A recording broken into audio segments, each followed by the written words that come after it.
What's up, guys? It's Toad.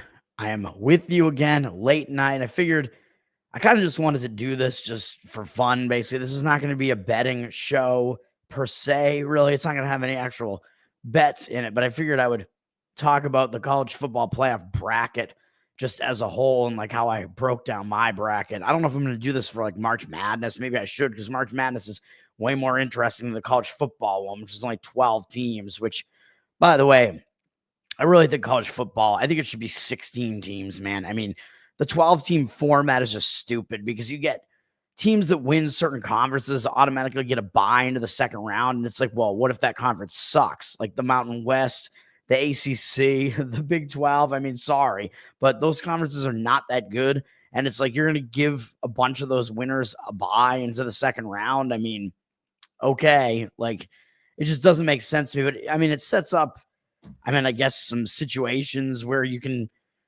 probably look to fade those teams because they don't even get to, I don't even think they get to host a game, right? They just get a bind in the next round and then they get to play in one of the actual like Big Six bowl games because the Big Six bowl games are now being taken over by those final games, right? So the way this tournament is going to work now is the opening round, which is going to be the 5 through 12 teams battling against each other. The higher seed of those teams gets to host at their stadium. So those aren't considered like actual, like they don't take over an actual one of the bowl games, but they're just thrown into the mix because they're during bowl season.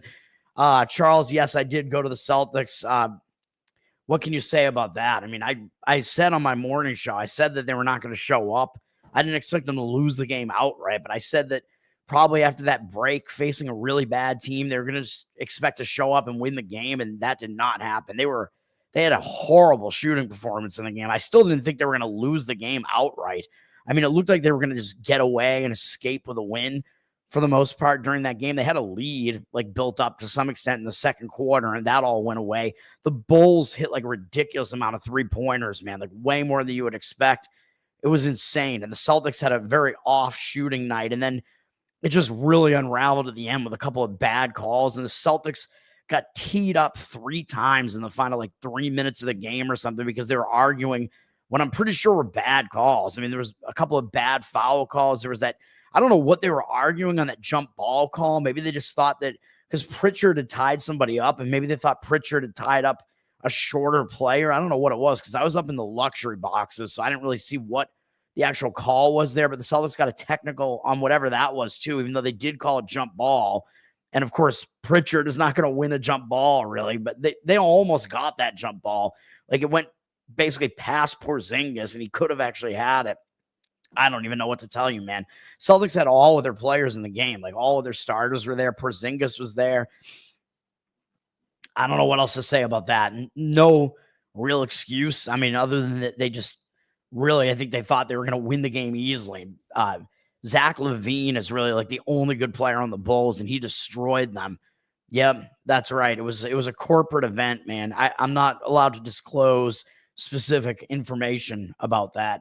But yeah, back to college football here. Well, I guess before I get back to that, I guess I'll just rant about going 0-3 tonight, which is just bullshit, man. I mean, whatever. I'll take the loss on the under in the Thursday game. I mean, I was pretty surprised by that. I mean, the offenses did better than I expected, even though like yardage-wise, I looked late in the game and it wasn't like that crazy, but a lot of points got scored in that game, a lot early from Denver and then a lot late from the Chargers. And of course, I wound up being right on the side. I was right about my lean on the Chargers. So isn't that just great?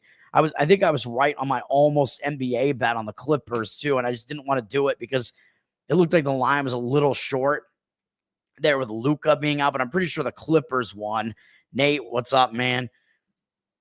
Nancy, good to see you. What's up? Good to see all of you. Thanks for hanging out in this random show. I'm not even going to talk about betting that much, really, other than, I mean, 0-3, man. The Nashville Predators was the most difficult one to take, man.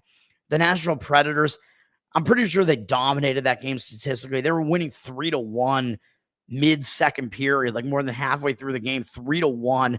They blew the 3-1 lead. It was tied 3-3. They retook the lead 4-3 and then blew it again and then lost in overtime. That I refuse to accept that one. It's just such bullshit, man. And then the Seattle Kraken, maybe I tried to force that play. Maybe I shouldn't have. But Seattle, I don't think they played that badly in that game statistically, and they still wound up losing the game. Yeah, I mean, you're talking about the Bowls. Yeah, I mean, I don't know what else to say about that. What's too late? I don't know. But dude, unless I turn it around in 10 or 11 days, I'm going to have a losing year for only the second year ever. And I apologize, but you guys have been following me for over a year. I've been doing this show now, and at least you've got the last half of a really good 2023 at the very least. But this has been awful. Baseball was terrible. College basketball just hasn't really taken off. I mean, NFL, I've had some bullshit losses. I don't know what else to say. College football was good. Hockey's been pretty good until tonight. I don't know what else to say, man. And yeah, the Bowls, I mean, very difficult to bet. I'm 1-0 betting the Bowls, but I mean, it's like, yeah. I mean, it wasn't really that much of a chase. It was not Chase Oliver. I mean, it was, I thought the Seattle play, I mean, it made sense to fade the Blackhawks in that spot, and the market really looked like it was indicating on it. You had the Blackhawks as like a home public underdog, really. So that's what I did there. The Bowls are definitely entertaining. Like what you get in the early Bowls is you get teams that don't necessarily come and play intense defense. Like they kind of become like all-star games almost, or they kind of just want to like show off. So you get a lot of offense. You get a lot of overs in the early Bowls. But now it's a little bit different because you get a lot of players that opt out. So in some of those opt-out games, you don't get the overs. In games where both teams are going to show up and have their full slate of players, you do tend to get overs. You got Plump and Gay. I wasn't, I don't pay attention to hockey props, man, but that sucks, I guess. I don't like any of the props that involve like a specific player to score a goal or a specific player to score a touchdown. It's just too much of a crapshoot. So I don't do that. But yeah, the Bulls are entertaining. I mean, I got my lean right on Sam Houston tonight. I'm kind of mad I didn't bet that.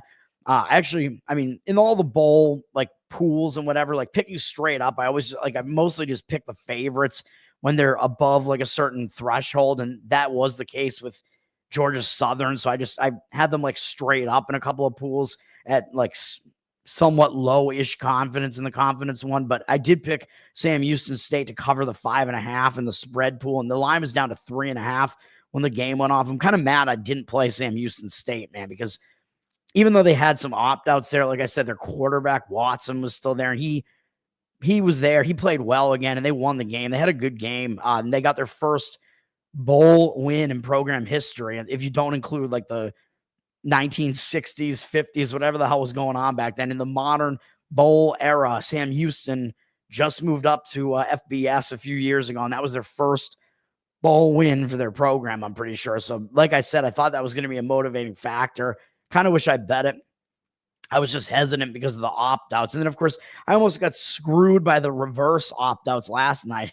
Luckily, I still won on James Madison, but I really did not expect Veltkamp to play for Western Kentucky. I mean, this is the thing, man. Like, you get these opt-outs, you can be like almost certain, or transfer portal situations, you can be like almost certain, like, there's no way this guy is going to be playing. And then he plays anyway. Like Veltkamp, he was like interviewing at another school and was in the transfer portal. And then all of a sudden he's playing. I'm like, what the fuck? It's insane, man. So these bowls are an absolute minefield. But we're going to talk about the college football playoff bracket here. That's what I'm talking about here. The top two tiers of goal scorers. Yeah, I mean, that's good if you're winning with it, man. Austin Matthews, yeah, I mean, he does score a lot, obviously. I know he was hurt, and then he came back, and I think he's been playing pretty well. Sam Reinhart, I don't want to talk about that guy too much because of what he has done to my Bruins. But back to these bowls here. So I think the way this is going to work is the opening round of or college football playoffs, I should say. The opening round, the higher seed is going to host those games, and they're not taking over like bowl games that are actually on the bowl schedule, but they're just added into the college football schedule during the bowl season. So we're going to have it start tomorrow night. One of the games is tomorrow. I don't even remember which one. I'll have to look it up quickly. One of them is tomorrow, and then the other bowls are Saturday, or the other playoff games are Saturday. I think tomorrow's Notre Dame, Indiana, I think is the first one. I think that's the Friday one. I'm not even sure. Then the other three, Then I believe the New Year's Six bowls take over the 4 quarterfinals and the 2 semifinals. So the way that it worked before, once they expanded to 4 teams in the playoff, is that the 2 semifinal games took over 2 of the New Year's Six bowls. And I think it kind of like became a random shuffle between those. And then obviously the championship game was already something that was already scheduled before, and usually like a week after the semifinals games get played, which I think is going to be the case still this time. So I think college football only goes like a week further out now. So you get like the first round games are this week, then the New Year's Six bowls are going to be during New Year's Six weekend. So actually it's probably going to end at this. Oh no, because then you're going to have to do the semifinal round a week after that, when the championship is usually going to be played in the past, and then you'll get the final round, the championship after that. So I guess that's how it's going to work. I don't know, something like that. Let's look at what we got on the bracket, man. Yeah, the Battle of Indiana. That's an interesting one, man. I'm going to talk more about each one of those games from a betting perspective on my actual betting show, which again, stay tuned tomorrow. I'm off from work for all throughout the holidays until the new year. So you won't see me at like 7:30 in the morning Eastern. You're going to see me probably like closer to 9:30, 10, like whenever I do it on weekends. I'll be doing it though. I'll be doing the morning show as usual, trying to somehow get a win here. So, I mean, I'm going to show you my bracket here. That's what I'm doing in this show. I just figured why not, just because it's a little bit of fun. So, I mean, you might think this bracket's a little bit crazy. It is a little bit different than what I tweeted out slightly. Yeah, that's right, Nate. Yeah, I don't know where you're what, in like Nebraska or something like that? I forget where you said you are. So it'll be a little bit easier for you because usually it's way too early. Yeah, I don't know if I'm not lucky at all, man. I'm getting really unlucky this year. I think I'm gonna have a losing year unless I really turn it around. You're in Arizona, so that's even crazier. So you're out in the Mountain Time Zone or something like that. All right. So the way that I did this is I build brackets backwards. That's what I'm going to tell you. That's how I do these brackets. I do the same in March Madness.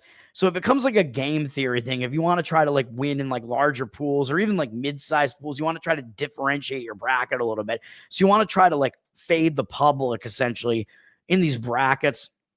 And ESPN, I mean, they stopped doing what they used to do. Like with the March Madness ones, they used to show who picked whom in every single round. So you could actually see the exact percentages on every team being advanced in all the brackets on ESPN in every single round, which is really helpful because you could identify spots where it's like, oh, this team is being overpicked based on what their betting odds are to get to this specific round. And then you can look to fade teams in specific rounds. You can't do that anymore. In the football bracket, it matters a little bit less because it's only a few rounds, so it doesn't matter as much. So the way that I did this is I went to the homepage here and I was like, well, wait a minute. Hopefully I'm not doxing myself here. I don't know if it's going to show my name on here, but whatever. You look at this, it shows you what's going on here on ESPN. So they're showing you 41% of people have picked Oregon. So that basically indicates right away, like, unless you think Oregon actually has a 41% chance to win the playoff, which I'm going to tell you right now, they do not, then they're being overpicked. Like too many people are picking them. So, okay. So then you got to look at, well, who has the next best odds and are they being overpicked? So that's the way that I do this. You can actually you can at least view all the champion picks throughout all of ESPN at the very least. So Oregon's being picked the most, then Georgia at 21.6. Then Texas at 13.1, and then Ohio State at 8.1. And going into this, I already basically knew, like, I was certain that Ohio State was going to be very underpicked in the brackets just because, like, I knew Oregon was going to be overpicked. I don't think Oregon is actually the best team in the country. And I still think Ohio State may be the best team in the country, man. I mean, that's basically what I've been saying all year. I mean, I know they lost to Michigan, which that's probably something I'm going to talk about when I assess their game coming up against Tennessee here. But I don't know what else I was going to say about that, but I just think that Ohio State just got caught. I think they were just not totally focused in that game, and they knew they were going to be in the playoffs. So I think they were just looking ahead to the playoff because people are going to be like, well, how does Ohio State overlook Michigan, man? Michigan, like, that's the huge rivalry. Michigan was the returning champs.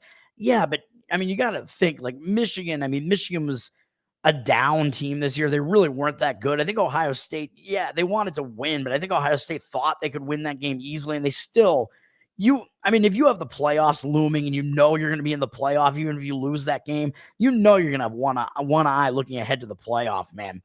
And for Ohio State, I mean, yeah, I mean, they knew they were going to be in because their only loss besides that, I think, was to Oregon, right, by 1 point on the road. And that was a situation where Ohio State actually had bad clock management at the end, and they could have potentially attempted a game-winning field goal at the end as well.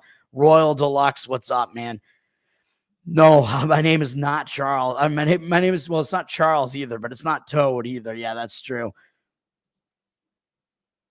Yes, this is the Nephilim Death Squad extended universe. That's right, man. I like to think that we're all kind of we all have kind of one network going on here. The Nephilim network, the Nephil work, something like that.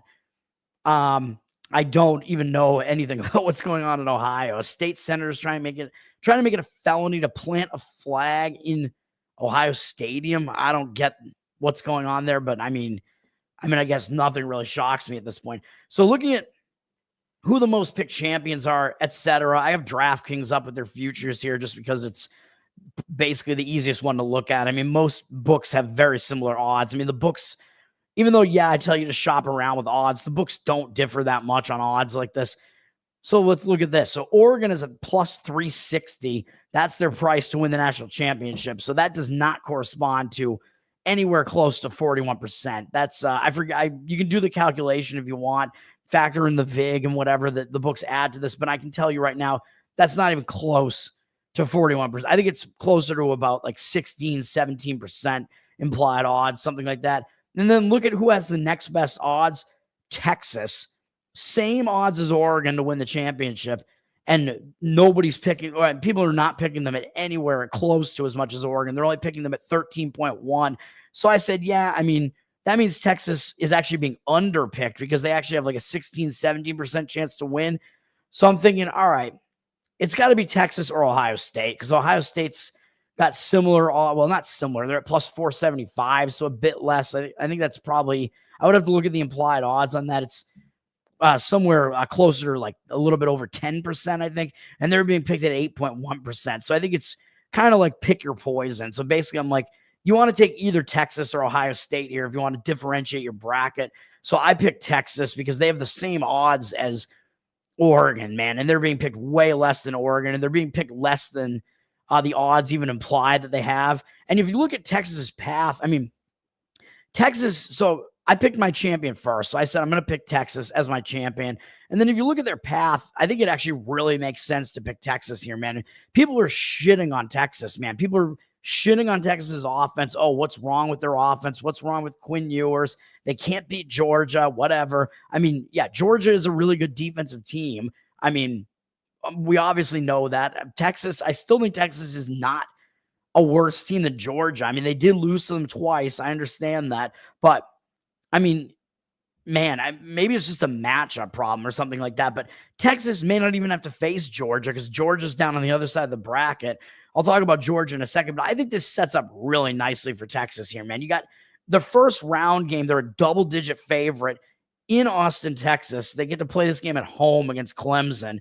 And I think Clemson is actually maybe being undervalued or maybe being overvalued a little bit, like in the market. I'll talk about that more when I talk about betting, but I think Clemson is almost bordering on being like a public underdog. So I like how that sets up. And then if Texas wins that game, which they should, we already know who they get next, and that's Arizona State. And that's going to be in the Peach Bowl. So it's a neutral site game.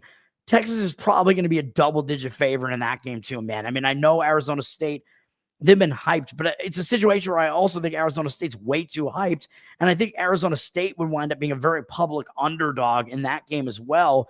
Because again, everybody's bashing Texas's offense.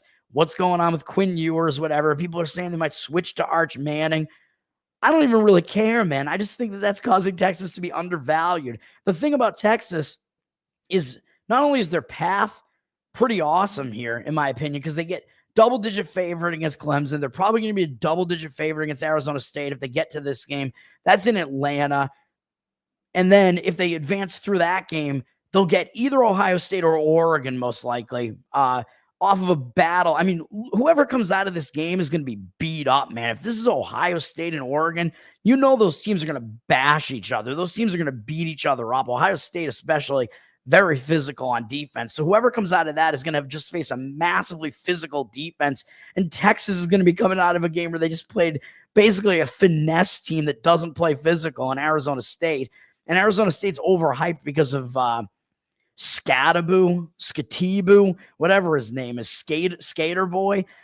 Arizona State's just being massively overhyped just because of that guy, man. They're nowhere near as good as Texas. They have nowhere near as good a defense as Texas does. These teams like Clemson and Arizona State, they're like kind of finesse teams in finesse conferences. They have not faced defenses like Texas, man. Texas has the number one defense in the country still. I mean, you can make fun of their offense as much as you want, but Texas still has the best defense. They still have a very capable offense, and they're probably going to be getting, I have them getting Ohio State here after this Ohio State-Oregon game here. They're going to be getting one of those two teams off a real physical game, and look where this game is. They get to play them in the state of Texas in the Cotton Bowl. So if Texas gets to this game, which I think they should, they're going to be in Texas. So they have a semi-home game there. So you know their crowd is going to show up for that game. So I love their path, man. So I'm obviously, like I said, I'm taking Texas in this bracket. Yeah, Skater Boy. That's right. Scat Boy. What's up, Will? I'm trying to get you guys get these comments up, but I also don't want this video to go too long. And lucky for me, I actually have a lot of people in the chat, man. Thank you guys for showing up for a ridiculous video like this, where I'm just kind of shooting the shit just because I like to talk about this. So I took Texas for those reasons to get through, man. So that was the reasoning behind that, essentially. Then you got to figure out who are they going to play on the other side. And I know in the bracket that I posted on Twitter, I had Georgia getting there, and I'm really torn in this Georgia-Penn State game, man, to be honest, assuming that this game is actually going to happen. But then I looked at the path a little bit more, and I'm thinking about Georgia. There are a lot of question marks around Georgia, man, and maybe it's being overstated, but I know everybody's talking about how Georgia, their quarterback, Carson Beck, he's hurt, and how he may not play. So everybody's talking about that, which I do think means Georgia is being undervalued a bit. But the question is going to be, can Georgia actually really get through this entire slate here? I think they got a more difficult path here at the very least to kind of get through this here. And if they don't have their quarterback, I know their backup quarterback has looked okay, and he's got some experience. What's his name? Gunnar Stockton, I think. You come for shooting the shit? All right. Thanks, Charles. It's a little gay, but all right. So, I mean, if it's Stockton in there, I mean, Georgia, of course, they rely more on their defense. So we know Georgia is very stout defensively. So, I mean, it does make sense for Georgia to get through like some of these games still. I do think they're being undervalued because of the Carson Beck situation. So people are really kind of overlooking Georgia because of that. And like, oh, well, Georgia doesn't have a quarterback, whatever. But from what I've seen with all the like analysts, like the analysts that are putting out their brackets and whatever, like CBS's analysts, ESPN's, whatever, to me, it seems like too many of them are putting Notre Dame all the way into the championship game. So I was like, I can't do Notre Dame because of that. I think they're just being picked to go too far by too many people. Notre Dame, yeah, I think they're a solid team. They're a physical team. They have a physical defense.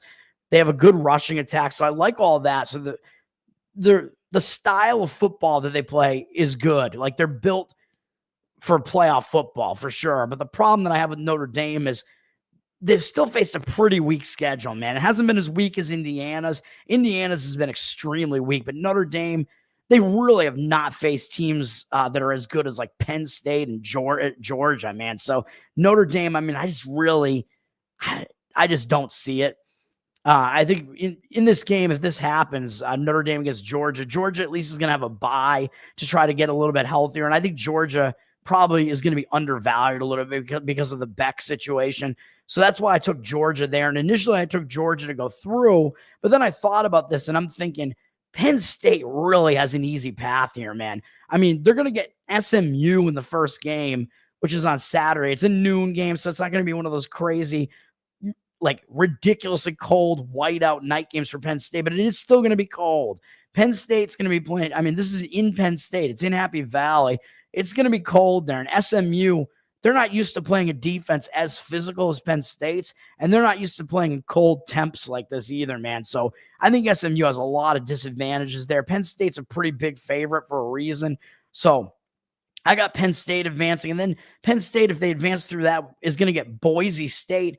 And man, I mean, I just think it's an easy path, man. Penn State, I think they're going to be a heavier favorite against Boise State than they are against SMU. They're like somewhere around 8.5, 9, I think, against SMU. I think Penn State will be a double-digit favorite against Boise State, man, if they get to that game. So I don't like it. I know it's Boise State in the Fiesta Bowl. Oh, no, it's the Statue of Liberty against Oklahoma, whatever. I mean, Boise State, we know what they are. They're Ashton Jeanty. He's great. I mean, I think he probably should have won the Heisman. He's putting up ludicrous numbers as a running back. But if you have a really strong defense like Penn State, you know what Boise's going to do. They're going to try to run the ball at you. So you're going to focus on the run. You're going to stack the box. Penn State can stop the run, man. So I think they have an easy path here, man, to be honest. Like if they match up against Boise State, and again, like I said, you want to build your bracket backwards. So you don't want to look at specific matchups that might not ever even happen. So you don't want to focus on that too much. But in a case like this where Penn State really should get through this game, they're going to be playing Boise State because Boise State has a bye. So it's pretty likely that this game is going to happen. Same goes for, Texas against Arizona State. Those two games I think are the most likely out of these four to happen, although I see all four of them really happening. So Penn State against Boise State, yeah, if that matchup happens, Penn State will know how to shut down Boise State's rushing attack, man. That's the thing. Boise State's too one-dimensional on offense for a defense like Penn State. Yeah, so Penn State's going to force Boise to have to kill them through the air, and that's not going to happen. So Penn State's path just looks easier to me than Georgia's does because I could potentially see Notre Dame getting through here. I mean, Notre Dame is a pretty solid team. So Penn State, to me, it seemed like it was more obvious to me that their path was better so that they would be more likely to even get to this game in the first place. So I switched it up from Georgia, and I said, all right, I'm going to put Penn State in the final instead. And you look at Penn State, I mean, their odds to win the whole thing are plus 600 compared to Georgia's plus 500. So not really that much of a difference between the two. And Georgia is being picked more than Penn State is too, and maybe by too much, even though I said I think Georgia's being a little bit underpicked as well. But I think Penn State's being even more underpicked than that. I know that's the whole thing with James Franklin. He can't win the big games, but here's the thing. He does win when he's the favorite, and he's going to be the favorite in both of these games. So I don't think he's going to have any problem beating teams that are inferior because that's what he does. He beats up on the inferior teams. The issue is going to come when they get to this game. What's going to happen here? I think maybe he can win one. So that was my deciding factor there, even though I know Georgia, like if they were fully intact, I mean, maybe I would be going with them. I mean, I'm not going to be shocked if Georgia does get to the finale, man, because a lot of people are just kind of writing them off again because of the quarterback situation. So I wouldn't be shocked if they do get there. So this one, again, I'm a little bit torn on that. But in Georgia, I mean, Georgia is better at the big game than Penn State is. I mean, that's the thing. I mean, as I just mentioned, Georgia, they've beaten Texas twice now, right? So Georgia does at least have experience playing in big games against some of the best teams in the country, these playoff teams, although it might just specifically be that they match up really well against Texas. But Georgia did also play Ole Miss and Alabama, although they lost both of those games. But Georgia played a really packed schedule, man. I'm pretty sure they lost to both of those teams, right? Those are their two losses. So Georgia, I mean, yeah, Georgia is definitely good. So, I mean, I could see them getting here. I'm almost tempted to switch back to Georgia. So, I mean, pick your poison there. You can pick either one of those, really. I could see that going either way. Maybe I'll switch back. I don't know. It kind of depends on what the Carson Beck injury news is there, but that's the way that I do it, man. And as far as experience is concerned, that's the other reason why I have Texas going the whole way, man, because look at the teams that are in the playoffs here. Which one of these teams has a lot of guys that they had last year and were in the playoffs last year? Yeah, that's only Texas because the finals last year, it was Michigan against Washington. All those players are gone from those two teams. Neither of those teams were even in the playoffs. The other teams that were in were Texas and Alabama, right? So Alabama's not even in the field here. So it's just Texas. So Texas is the most experienced team in the field here, man. So that's another reason why I went with Texas. I mean, They got the coach who was there last year in the playoffs. I know they lost in the playoff to Washington, but I think that experience matters, man. You have experience playing in the college football playoff, and you're bringing a bunch of those guys back again. They're used to kind of playing on the stage. So I think Texas has an advantage for that reason as well. So Texas, I mean, that is the way I'm going. What's up, Will? The other Will. You never root for Penn State. Sandusky, he didn't do it. I mean, you can go do a deep dive on that. He actually was framed. So I'll put that out there. What's up, Justin? I did not bet that game. I'm kind of mad I did not bet it because I did have the right lean in that one. Boise, pronounced like Boston. Yeah, maybe. Boston, kid. Boston. I think we kind of, the Boston accent, it's kind of more like Boston. I'm pretty sure, not Boston. That's like if a Long Island mother is talking about Boston. You going to Boston, kid? Boston? All right. So, I mean, that is most of what I got going on in this bracket here. So Texas, I mean, I think the experience and combined with the path that they have here, I like it for Texas, man. So, and they're being underpicked. So I like all that. And then as far as the other games went, I had to fill out like, oh, who's going to get this far in the other ones? Well, yeah, I mean, I went with Georgia for the reasons I just said over Notre Dame. I just think Georgia faced a way more difficult schedule. So I like Georgia's being battle tested to get past that game against Notre Dame, even though I do think it's going to be a little bit difficult.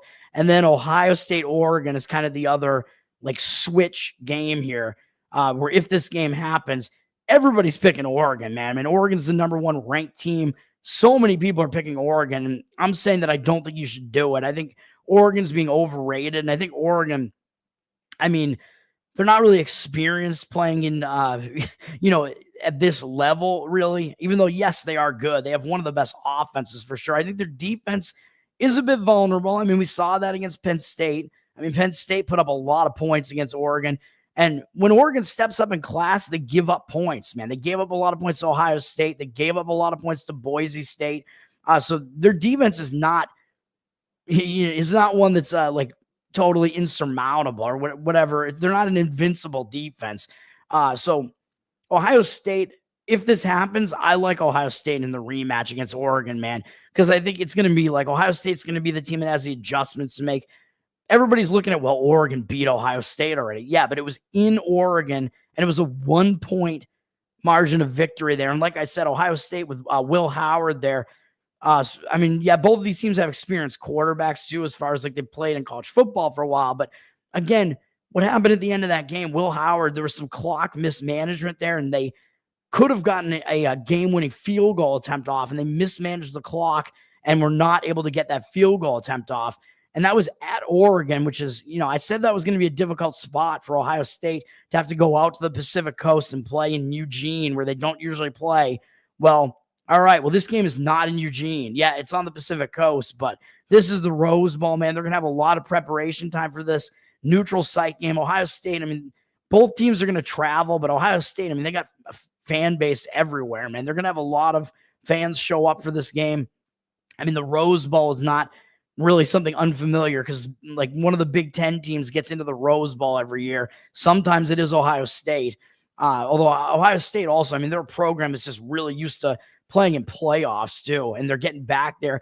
And I think Ohio State is playing with a little bit of a chip on their shoulder after last year, because last year, well, not only after last year, but after what just happened in their last regular season game, Ohio State, they missed out on the playoff last year, and they probably were good enough to get into the playoff last year. And I think it was because of a loss to Michigan, they didn't get in. And now they just lost to Michigan again. But that was, again, it was a game that didn't really matter as much, man. Losing to Michigan this time didn't matter as much. But I think everybody's kind of undervaluing Ohio State now. It's all Ryan Day. He sucks. Yeah, I don't think he's a good coach, but everybody's just really overlooking Ohio State at this point, man, which is, again, why I don't really see any of these favorites losing in the first round, man. I'm going to go over those more from like a betting perspective tomorrow for the Friday game, which I think is the Indiana one, and then Saturday for the other three. But I just don't see any of these favorites actually losing. Maybe one of them will, but I mean, to me, I just don't see it. I think Ohio State, they're going to be coming into this game angry, and Ohio State is going to have the weather advantage here too, although everybody's kind of talking about it. Tennessee has to go up to Columbus, and it's going to be like in the 20s out for this game, and it's a night game in Ohio State, so it's going to be pretty cold. So, I mean, I don't think it's the greatest environment for Tennessee there. And playing against an Ohio State team that people are shitting on right now because they lost to Michigan, I think Ohio State's going to be ready for that game. And Tennessee, I mean, their offense really went stagnant once they started facing good defenses. Their offense is not what it looked like it was the previous couple of years. So I don't know, man. Their offense might struggle here. And Ohio State can put up points. So, I mean, Ohio State, I mean, they're favored for a reason. They're at home and they're the better team. So I think Ohio State should get through that game. And then, like I said, again, they get Oregon. And in some cases, I think a bye might actually be a bad thing, which, yeah, I mean, I'm going against most of the teams that have byes here. But when you have a bye and it's like an extended layoff and you're not playing football, in some ways that could be a bad thing, man, because you get a little bit rusty. We see that in the NFL and their new playoff format, especially with the byes. It seems like it's not that great. Like if you're winning, you're playing winning football, you don't want to have an extra week off necessarily. You want to keep playing. So you can get a little bit rusty. So that's not great either, to be honest. Even though, yeah, I mean, you could argue that Ohio State's going to come out of this game a little bit beat up. Maybe that's true. But if this game happens, I think Ohio State gets Oregon back, man. Ohio State was favored on the road in that game against Oregon by 3. I already told you everything about what happened in that game. I liked the Oregon side in that game. I didn't play it, but I thought it was just a weird spot for Ohio State to have to go out there.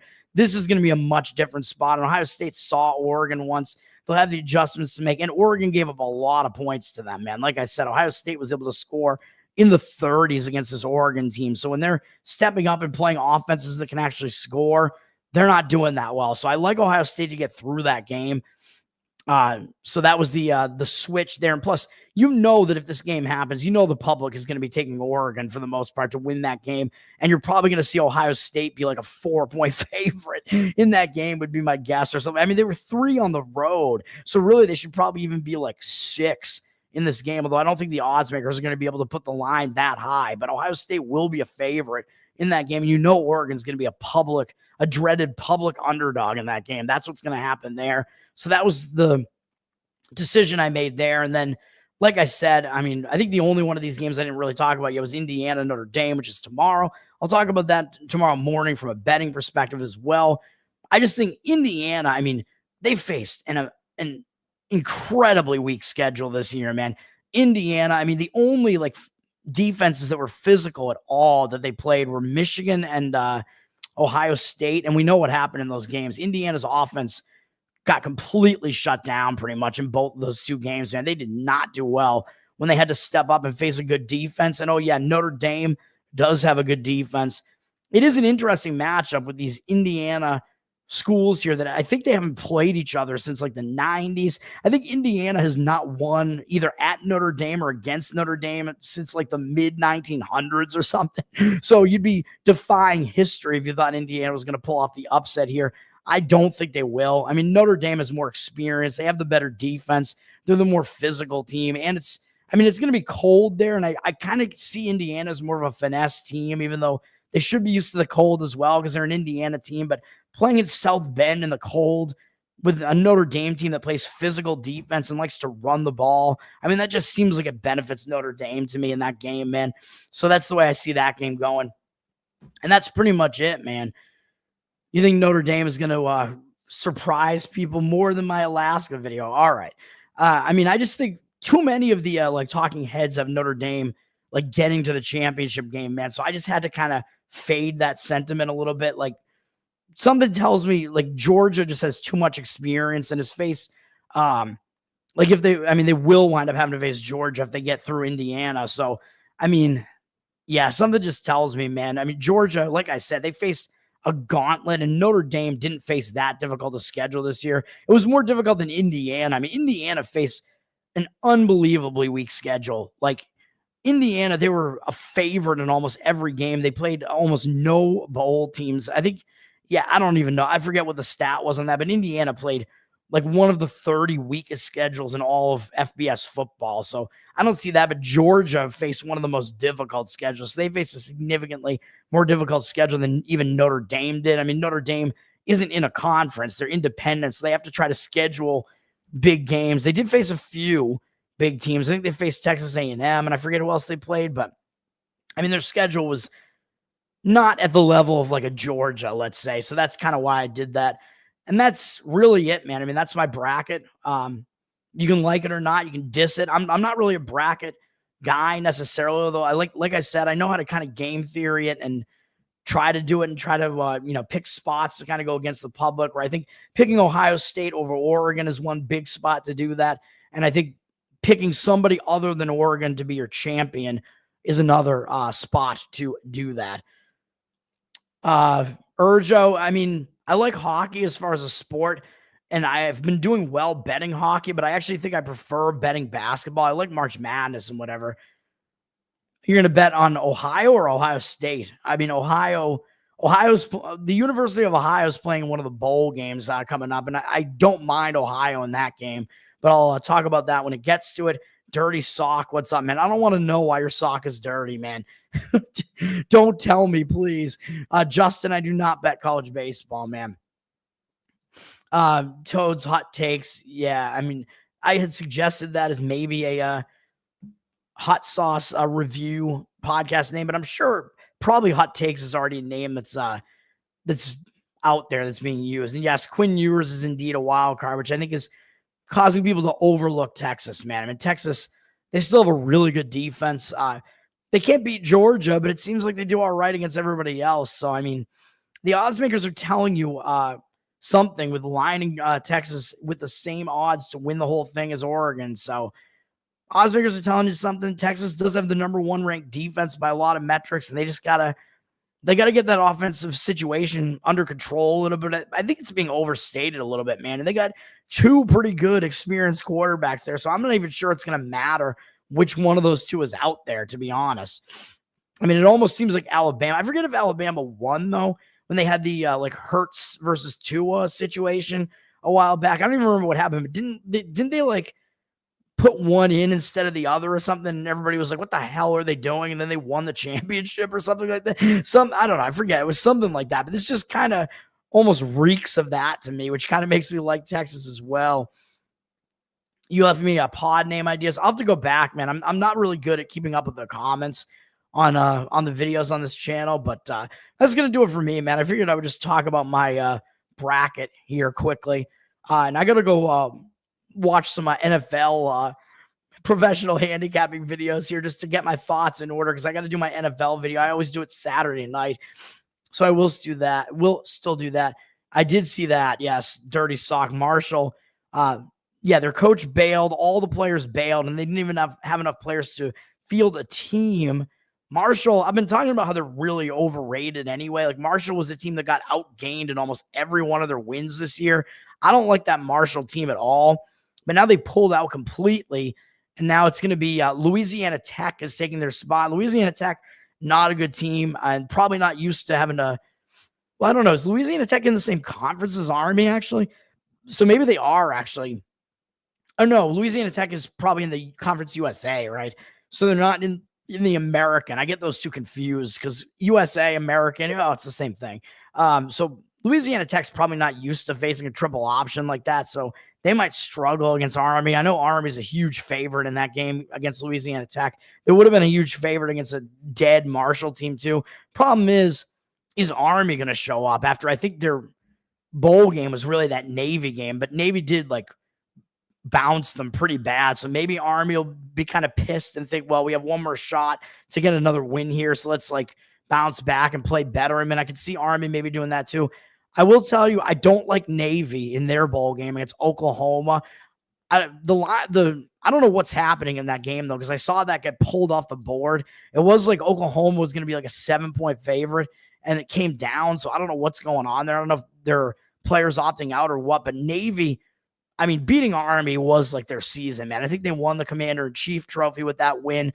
That's always a huge game. That was a huge win for Navy. So I really don't like Navy in that game against Oklahoma. I mean, if those 2 teams are both like fielding pretty much their teams there, I like Oklahoma to win that game, man. Oklahoma, I mean, I'll talk about it when it gets to it. That might be one of the bets for me in bowl season, because you're going to see Navy be like a public underdog. Navy's coming off what basically was their like biggest win of the season against Army. I don't think they're going to care as much, even though it is an SEC team. It's a 6-6 Oklahoma team. Oklahoma's being totally shit on. Everybody's making fun of Alabama, like, oh, Alabama, they lost to Oklahoma. They suck. How could they lose to that awful Oklahoma team? So because of all that narrative, I think is kind of putting a chip on Oklahoma's shoulder, man. And Oklahoma, they had to beat Alabama to become bowl eligible, and they did it. Like they were hungry enough to get that bowl eligibility that they beat Alabama. I'm pretty sure that was what gave them bowl eligibility. So that tells you that Oklahoma actually wants to be in that bowl. So I'm going to be looking to maybe play Oklahoma in their game against Navy in whichever bowl that is. Thank you guys. Thank you, Will. I still probably won't get sleep because I'm going to be doing this and trying to not lose this year. But today basically kind of like put a nail in my coffin for the year. Joe Exotic, I don't know, man. Should I bring him on? He's in prison right now, though, which he should be freed, by the way, because that was all BS. I mean, you could say what you want about him maybe committing some sorts of fraud, by burning down some of his buildings and whatever and killing some of his animals and whatever. Yeah, whatever. That's not good. But what he's in prison for is also bullshit. It was some conspiracy to like murder Carol Baskin or something. I mean, it's all bullshit. Like that shit did not happen. Carol Baskin, I'm pretty sure, also murdered her husband, and it will never be proven. So she's never going to be in prison. But, it's a whole thing. If you watch Tiger King, you know what I'm talking about. I never watched season 2, though, but I was Tiger King for Halloween that year in 2020, which was the year that there weren't that many Halloween parties. So I kind of defied the COVID bullshit. So I did still hang out with some people as Joe Exotic, Tiger King, and Joe Exotic has seen my costume and responded to me on Twitter and referred to me as his twin. So I like that. And he was already following me before that. So I followed him back. He followed me before I followed him. I'm pretty sure. So I'm mutuals with that guy as well. All right. Thanks for hanging out, guys. I appreciate it. Thank you all for being in the chat, man. It's late and you guys are all in this chat. And I'm not even giving out bets on this one. I'm just talking about my stupid college football bracket and the stupid college football playoff tournament. I'll be back in the morning and have probably some bets on the Friday card. Hopefully it's a light card. I haven't looked at it yet, so I don't have to do that much handicapping here, but we'll see. Friday's usually at least light on college basketball, so let's get some fucking wins tomorrow, man, hopefully. Peace out, guys. Thanks for hanging out, and follow the Tower Gang podcast, patreon.com/Tower Gang, of course. You get live pre-show, post-show. I got to get the Patreon stream up to date here with this week's episode. It was a fun one, as usual. So go check that out. It is still on Rumble for the time being. And you'll get the pre-show and post-show if you subscribe to the Patreon as well. Post-shows have been crazy recently. We've done a lot of crazy crap in the post-shows.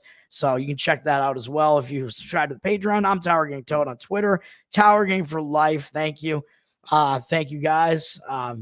Thanks to all of you for all the kind words. And I'll be back at some point in the morning, even though it already is morning. Peace out, guys.